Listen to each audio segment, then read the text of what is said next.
प्रदेश उपचुनावों की सरगर्मियां और सियासी चर्चाएं लगातार अब अपने चरम स्तर की ओर बढ़ते हुए नजर आ रही। हमारे बीच मध्य प्रदेश के कांग्रेस खेमे से सर्वाधिक चर्चाओं और चर्चित चेहरा बने हुए हैं लगातार जीतू पटवारी, जो पूर्व मंत्री रहे और वर्तमान में राव नरेश कहा जा सकता है, हमारे बीच मौजूद हैं। आइए चर्चा करते हैं। पहले तो जीतू भैया बताएं कि लगातार जो भाषाई मर्यादाएं अब गिरती चली जा रही हैं, आपके पीछे सैकड़ों हजारों का हुजूम लगा हुआ है, ऐसे युवा जो आपको मार्गदर्शक समझ करके राजनीति खेमे में उतर रहे हैं, राजनीतिक अखाड़े में उतर रहे हैं, क्या सीखेंगे हालांकि वो जब इस प्रकार की भाषाई स्तर जब लगातार गिरेगा तो? नहीं, बिल्कुल सही है कि हम लोग किसी भी राजनीतिक दल से हो, हमारे विरोधी क्यों न हो, हमारे पक्ष के क्यों न हो, हम सब ने राजनीति की एक ऐसी शैली जिसको जनता देखती है तो आत्मसात करती है, और मैं मानता हूं कि हम सबको उसका ध्यान रखना चाहिए। और कांग्रेस पार्टी तो उसकी परोपकारी रही है। खासकर महिलाओं के मामले में हमने 33% आरक्षण महिलाओं के सम्मान और उनके अधिकार बढ़ाने के लिए तो किया था, कांग्रेस पार्टी लाई थी, सोनिया जी लेके आई थी, हमारी अध्यक्षा सोनिया जी है, हमारी महासचिव सोनिया जी, इंदिरा गांधी हमारी प्रधानमंत्री थी, मेरी हमारी पार्टी की नेता थी, देश की नेता थी। मैं मानता हूँ कि ये भावना भाषाई मर्यादा का, महिलाओं के सम्मान का सबको आत्मसात करना चाहिए और कांग्रेस पार्टी करती है।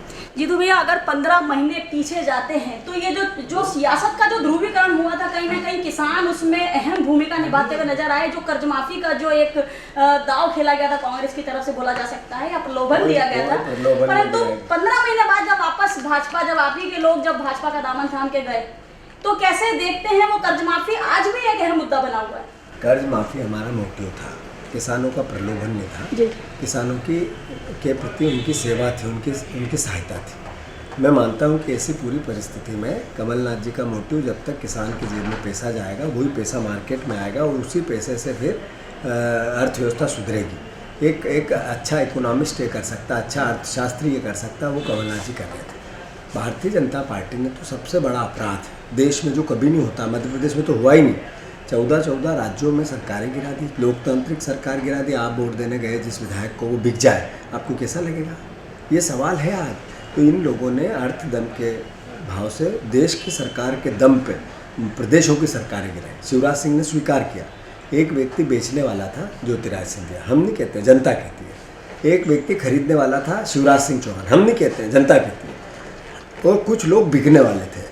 तो बिकाऊं से सवाल पूछते हैं तो वो कहते हैं आप क्या पहनते हो, क्या खाते हो, क्या ओढ़ते हो, क्या पीते हो, इस तरह की बातें हो रही हैं। तो ये सब पब्लिक डोमेन में है।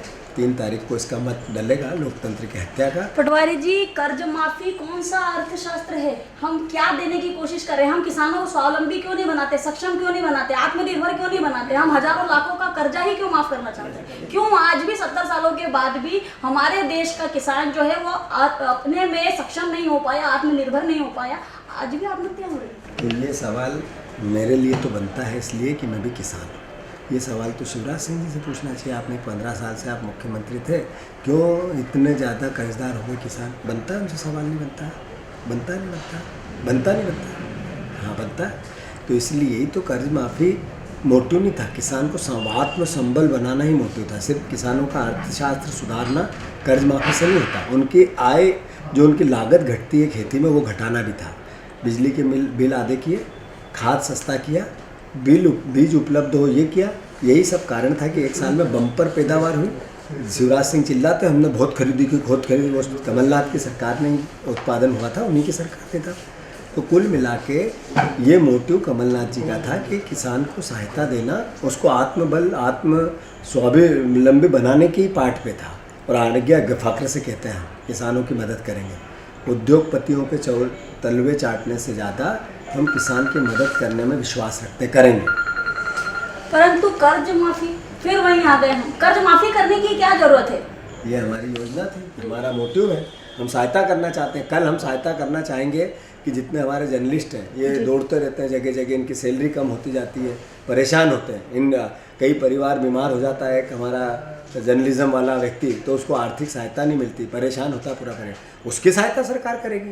तो ये हमारा कार्यक्रम है, इसी को लेके हमने वोट लिए, इसलिए काम करेंगे। अच्छा, अब क्या मुद्दे हैं? अब क्या मुद्दे हैं? क्या उन्हीं मुद्दों को लेकर के वापस? नहीं, उन्हीं का नहीं है, मुद्दे वही है। सरकार 5 साल की थी जी, बीच में गिराई गई, खरीदी गई, बेची गई। तो सरकार हमारी 5 साल की थी।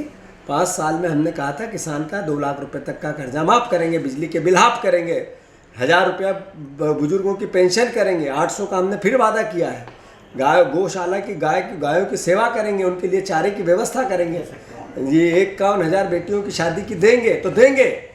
हमने ये सब कुछ नहीं करेंगे जो बोला नहीं करेंगे। सरकार हमारी चलती तो अभी 2 साल में तो हम सब जितने वादे किए थे 100% पूरे कर देते। 90% वादों पे काम हो रहा था, लगातार हो रहा था। उसी की दहशत में तो भारतीय जनता पार्टी ने लोकतंत्र की हत्या की कि 11 महीने में ये व्यक्ति इतना लोकप्रिय हो सकता है कमलनाथ, तो फिर 5 साल रह जाएगा तो 15 साल की छुट्टी हो जाएगी। तभी तो ये षड्यंत्र हुआ।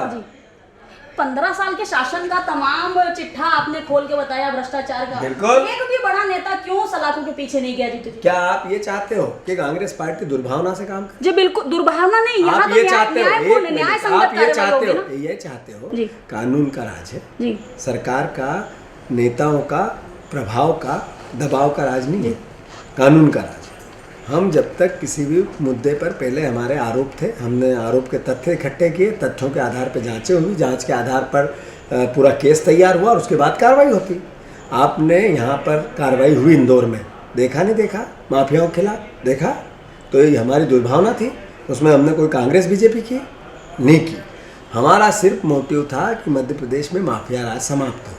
हम इस किसी को बचाना है, किसी को अंदर करना मोटिव नहीं था। इसलिए किसान कर्ज माफ़ी हो या भ्रष्टाचार को लेकर मुहिम हो, हम चेहरा नहीं देखेंगे बीजेपी का है, हम ये देखेंगे कि हम सही तरीके से काम करना, मध्य प्रदेश के लिए जिसने अपराध किया उसको सजा देना। आप जो दूध लेते थे सांची का, उसमें यूरिया आता था, हमने उसके लिए काम किया, गलत किया? इस शहर की जनता सांची का दूध पे सबसे ज़्यादा घी लेते हैं, उसमें मिलावट, खाने पीने की चीज़ों में मिलावट, ये काम सही है? तो फिर राजनीति की मिलावट को शुद्ध करना चाहिए कि नहीं करना चाहिए? बिल्कुल करना चाहिए। होगी कि नहीं होगी? कौन करेगा? जनता और हम और आप सब मिलके करेंगे। धन्यवाद। पूर्व मंत्री जीतू पटवारी से हमारी विशेष चर्चा बनी रही है मेरे यानी प्रियंका पांडे के साथ, और देखते रहिए।